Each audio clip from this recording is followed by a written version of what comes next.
Samajwadi party के मुखिया अखिलेश यादव कहते हैं, बीजेपी कहती थी कि हम दुनिया में एक पायदान पर पहुंच गए हैं, हम अब विश्व गुरु बन रहे हैं, हमारी अर्थव्यवस्था तीसरे नंबर पर पहुंचने वाली है। लेकिन भारतीय नागरिकों को कैसे लाया गया? दूसरे देश के राष्ट्रपति ने कहा कि वे सैन्य विमान से निकाले गए लोगों को स्वीकार नहीं करेंगे। अमेरिका को यह स्वीकार करना होगा क्या भारत इतना कमजोर है? हम अमेरिका को इतना बड़ा बाजार दे रहे हैं, लेकिन फिर भी ऐसा व्यवहार। वहां पंजाब के लोगों ने 50 लाख रुपए खर्च किए, जबकि गुजरात के लोगों ने 50 लाख रुपए खर्च किए। वहां जाने के लिए 1 करोड़ रुपए। सरकार को उनका पैसा वापस करना होगा। अगर सरकार ऐसा नहीं करती तो इसका कोई मतलब नहीं है कि आपकी अर्थव्यवस्था कहां पहुंच रही है।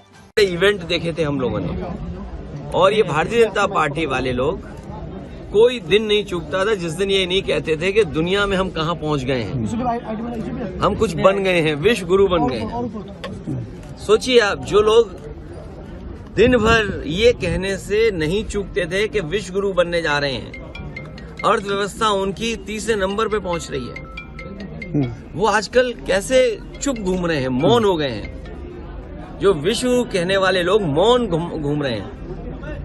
और जिस तरीके से लोग लौट करके आए हैं, ये कह देना कि पहले भी ऐसे लोग लौटे थे, लेकिन पहले हमारी अर्थव्यवस्था इस जगह नहीं थी, इतना हम अर्थव्यवस्था का डंका नहीं पीटते थे। और कैसे लोग आए हैं जिन्हें शौचालय नहीं जाने दिया, बाथरूम नहीं जाने दिया।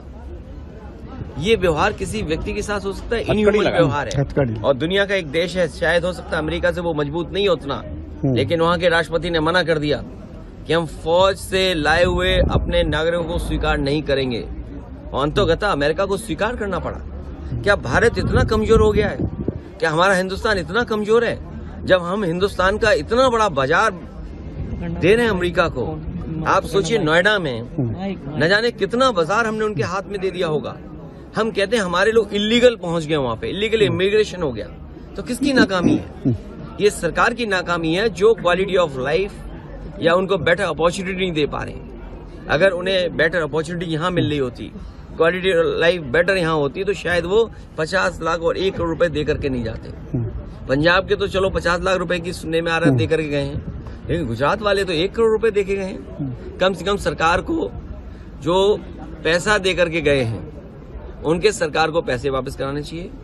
और जिस उम्मीद के साथ वो लोग गए थे, घर परिवार के लोग, वही नहीं, भारत के और भी लोग हैं जो अपनी क्वालिटी ऑफ लाइफ बेटर जीना चाहते हैं, जॉब्स चाहते हैं, नौकरियां चाहते हैं, अपने परिवार की सिक्योरिटी चाहते हैं, अपने परिवार की प्रॉस्पेरिटी चाहते हैं। उनको सरकार मौका दे। अगर मौका नहीं देती है तो ये जो अर्थव्यवस्था में आप दिखा रहे हो ना कि हम किस ऊंचाई पे पहुंच रहे हैं, आप कुछ लोगों को ऊंचाई पे पहुंचा रहे हो, आम लोगों को उस ऊंचाई तक नहीं ले जा रहे। एग्जिट पोल के बाद टीएम सवाल खड़े किए नेतृत्व पे, आप क्या कहना चाहेंगे?